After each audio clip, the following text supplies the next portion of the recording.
បងប្អូនដែរសាកបងប្អូនខ្លះខ្ញុំនិយាយមែនអ្នកទាំងអស់គ្នាសាក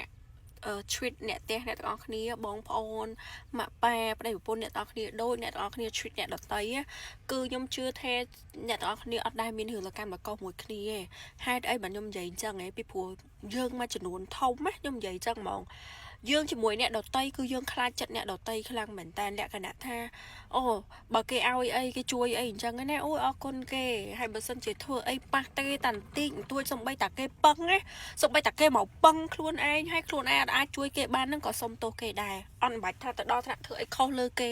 គ្រាន់តែគេមកពឹងយើងអូជួយពឹងសួររឿងនេះមួយជួយរឿងនេះពីរហើយយើងអត់អាចជួយគេបានហ្នឹងក៏យើងសុំទោសគេដែរតែត្រឡប់មកវិញជាមួយបងប្អូនគ្រូសាម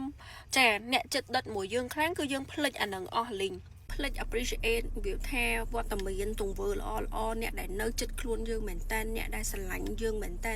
អ្នកដែលនឹងមិនបោះបង់យើងទោះជាពិភពលោកទាំងមូលបោះបង់យើងក៏មនុស្សមួយក្រុមហ្នឹងអត់បោះបង់ចោលយើងដែរប៉ុន្តែយើងបែរជាអត់បាន treat ពួកគាត់ the way ដែលយើង treat outsider អ្នកដែលគាត់មិនទាំងចង់និយាយថាមនុស្សខ្លះគ្រាន់តែចូលក្នុងជីវិតយើង just come and go